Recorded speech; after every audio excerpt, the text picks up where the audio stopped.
Oi, eu sou a Aline e hoje eu quero te falar da minha releitura de Vidas Secas do Graciliano Ramos.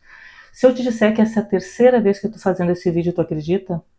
É complicado porque ao mesmo tempo que esse livro é tão fininho, ele fala tão pouco, mas ao mesmo tempo ele transmite tanta coisa que eu começo a me complicar na hora de querer conversar a respeito dele com vocês. Quando eu vejo eu tô perdida, nem eu mesma tô me entendendo. Por quê? Eu vou primeiro fazer só um resumo resumido, resumidíssimo desse livro, porque eu acredito que a maioria já sabe do que se trata. É a seca lá do Nordeste, esse livro feito na década de 30, se eu não me engano. Então era muito comum isso de as fazendas não terem tudo secar, não ter nada. Então os retirantes saíam à busca de emprego. É o que acontece nessa família. É o Fabiano, assim, a Vitória. Eles têm dois filhos, um que é só chamado de menino mais velho e outro menino mais novo. Daí nós temos a Baleia, que ela é sempre retratada na maioria dos livros, nas edições desse livro, ela fica até na capa, de tão amada que ela é pelas pessoas que conhecem essa história. E tem o papagaio também. Então, né, nessa caminhada que eles estão há dias já, sem conseguir alimento, sem conseguir um trabalho, sem nada, eles já estão inclusive passando mal na estrada, o menino mais novo chega a passar mal, de quase desmaiar, que o Fabiano tem que continuar levando ele no cangote, né? No meio do caminho, inclusive, eles precisam matar o papagaio para poder se alimentar, porque senão não já iam perecer ali mesmo, né? Isso eu não considero que seja um spoiler, porque é o início da história, então ele não é o mote principal, né? O que acontece? O mote principal é eles tentando uma sobrevivência, uma família sem ter perspectivas. Até o momento que eles chegam num lugar assim mais perto e veem ao longe uma fazenda, que eles chegam perto e está desabitada, porque o dono deve ter ido para um outro lugar durante a seca, né, para sobreviver. Só que enquanto eles estão ali, eles percebem, o Fabiano vê que já está meio que nublando, o tempo, graças a Deus, está mudando, e ali eles ficam, né, conseguem alguma coisa ali para comer. A baleia, ela consegue caçar um preá, leva para eles ali, eles comem, conseguem amenizar um pouquinho esse sofrimento, né?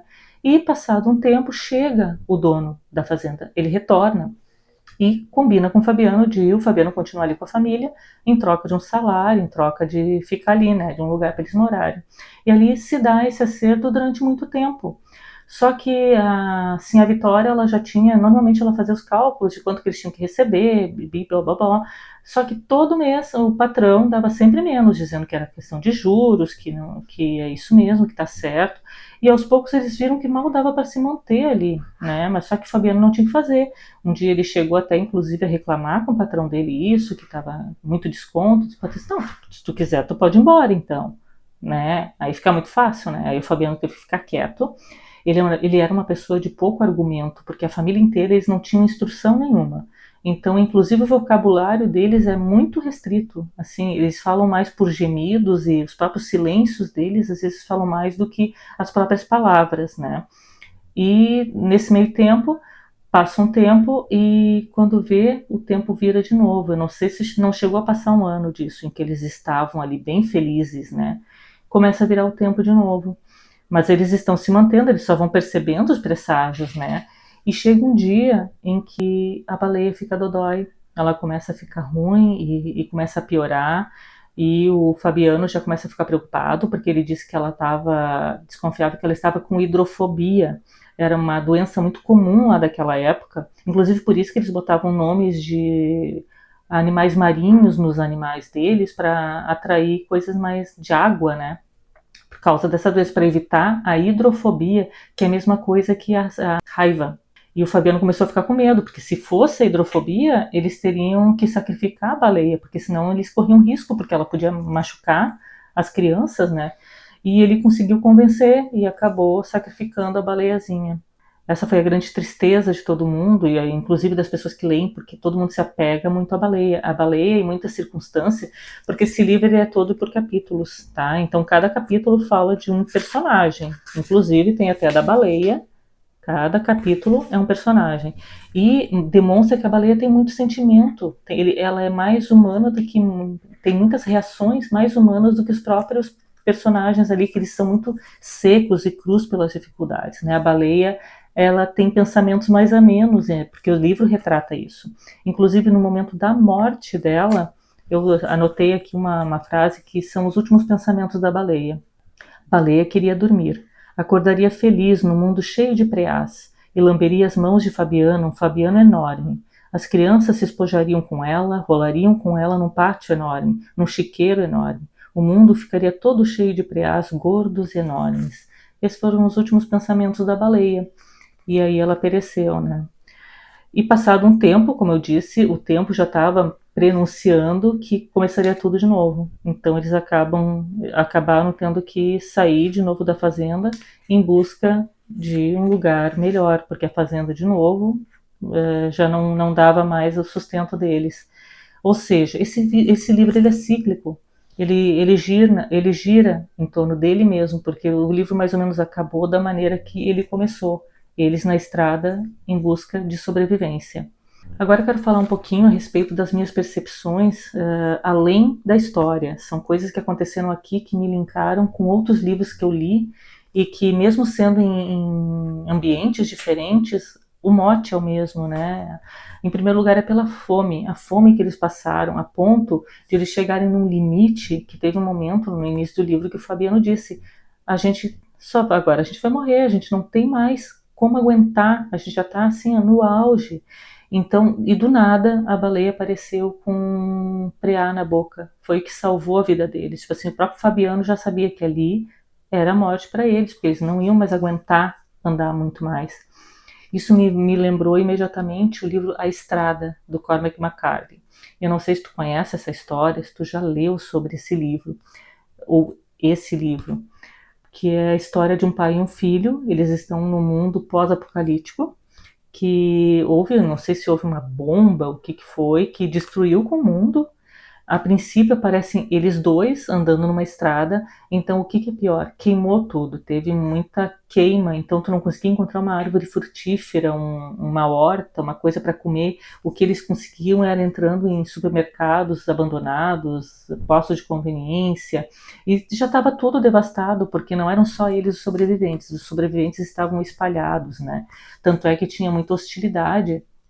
Eles tinham que se esconder quando chegavam outras pessoas, bem assim, hostil mesmo.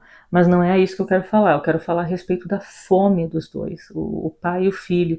E o pai o tempo inteiro tentando acalmar o menino, dizendo que eles iam conseguir. Só que ele mesmo sabia que chegou num auge, de um ponto que os dois não iam aguentar. Eles iriam morrer de fome, porque eles não estavam conseguindo nada. E do nada conseguiram achar, bem quando eles estavam no auge, o mesmo que aconteceu aqui em Vidas Secas. Eles já estavam no limite e eles conseguiram achar. Isso é muito agoniante, principalmente quando tem criança no meio, é muito triste isso.